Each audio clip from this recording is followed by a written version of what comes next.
જય દ્વારકાધીશ, જય ગૌ માતા. સ્વાગત છે તમારું અમારા નવા વ્લોગમાં. તો અમે આજે જો ઓર્ગેનિક શાકભાજી લેવા જવું છે આજે, અને એ છે ભગવાને ઉગાડેલી શાકભાજી અને હાવ ઓર્ગેનિક. તો કંકોડા આજે ગોતવા છે, તો આગળ વ્લોગમાં બન્યા રહેજો. આજે ઓર્ગેનિક શાકભાજી આપણે ખાવાના છે.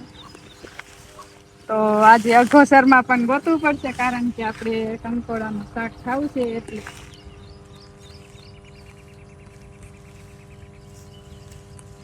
તો આવા જો કોક થયા છે જ, તો આપણે તોડી લઈએ. એક આ બાજુ છે, તો આવા કોક છે. એક અહીંયા છે જો.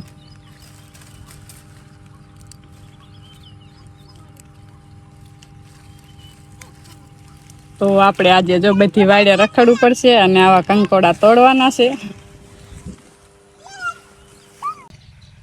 તો એક વેલામાં કંકોડા ગોતી લીધા છે ને આટલા થોડા ઘણા મળ્યા છે. અને હવે જો બીજા અમારી વાડીના શેઠે વેલો છે, તો એમાં ગોતવા આવી ગયા છે.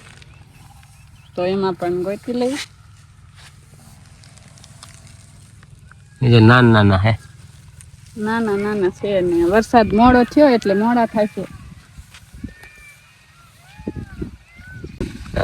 અને આ કંકોડા ખાવાના અદ્ભુત ફાયદા છે. આંખોની રોશની પણ વધારે છે, પાચન શક્તિ વધે છે, અને જેને શરીરમાં નબળા હોય એને તો ખાસ ખાવા જોઈએ. તો આ કંકોડાના ઘણા બધા ફાયદા છે, અને આજે આપણે શાક ખાવાનું છે. લગભગ શાક થાય એટલા મળી જશે. તો હવે એક વેલામાં ગોતી અને પાછા વાડે ક્યાંક બીજા વેલામાં ગોતવા જવાનું છે.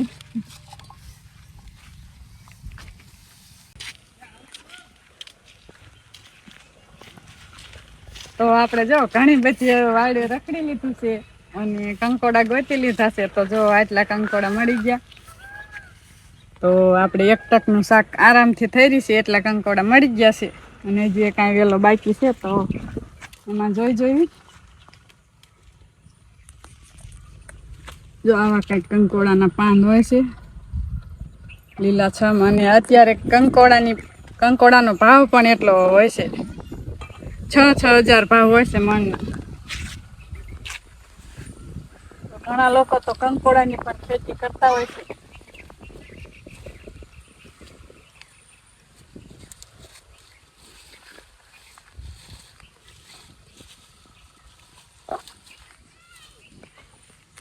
તો આપણે જો કંકોડા ઉતારીએ અને ઘરે આવી ગયા છે. અને તો હવે મસ્ત મજાના જો તાજા પાણી થોડાક કંકોડા ધોઈ નાખી. આ દવાવાળા તો ન હોય, પણ તોય આપણે ધોઈ નાખી. અને અત્યારે બીજા બધા શાકભાજીમાં ફૂલ દવા છાંટેલી આવે છે, ફૂલ કેમિકલ આવે છે. અને આ કંકોડા એકદમ ઓર્ગેનિક હોય છે. ધોઈ નાખી પેલા.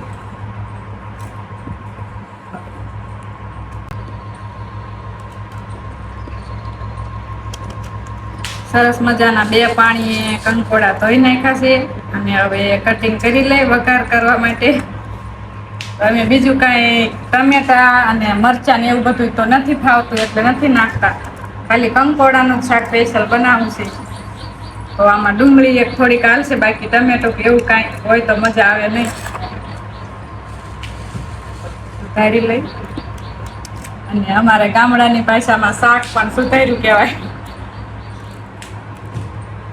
કાંઈકું એવી ભાષા અમારા ગામડામાં ન વપરાય, સુધાર્યું એવી ભાષા જ વપરાય છે.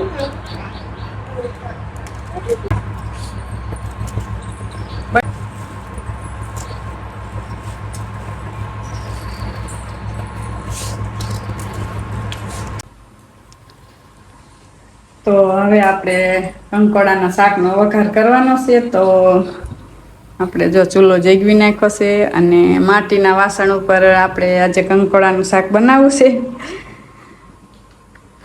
તો જ્યારે મારું ફેવરેટ શાક હોય ત્યારે હું માટીના ચૂલા ઉપર જ બનાવું છું, અને માટીના વાસણમાં. કારણ કે આ બહુ મીઠું બને, અને ગેસ ઉપર એવું કાંઈ મીઠું બને નહીં. તો હવે તેલ આવી ગયું હોય તો થોડીક રાઈ નાખી જવું. હજી તેલ ગરમ નથી થયું. માટીના વાસણમાં વાર લાગે છે ગરમ થતા, અને માટીના વાસણમાં જલ્દી શાક બગડતું પણ નથી.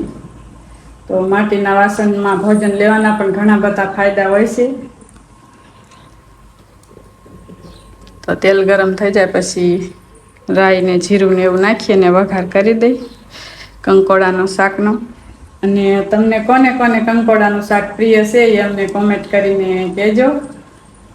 મને તો કંકોડાનું શાક બહુ પ્રિય છે, અને એમાંય બાજરાના રોટલા સાથે.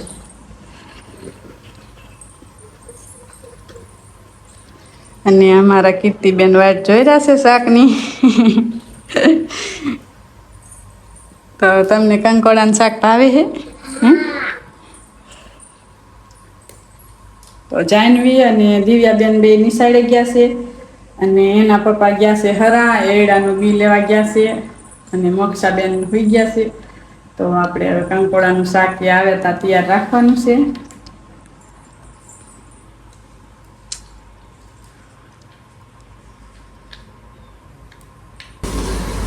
તો હવે આપણું તેલ ફૂલ ગરમ થઈ ગયું છે, તો રાઈ થોડીક નાખી દઈ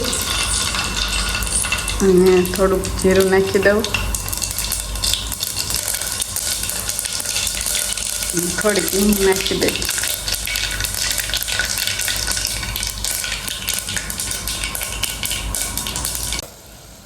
તો આપણે કંકોડાનો વઘાર મસ્ત કરી નાખ્યો છે. જો તેલમાં કંકોડા પેલા સારી રીતે ચેડવવાના, અને પછી આપણે લસણ વાળું મરચું ભેરવેલું છે એ નાખવાનું. તો પેલા સારી રીતે તેલમાં પાકવા દઈ એટલે બહુ કડક બને.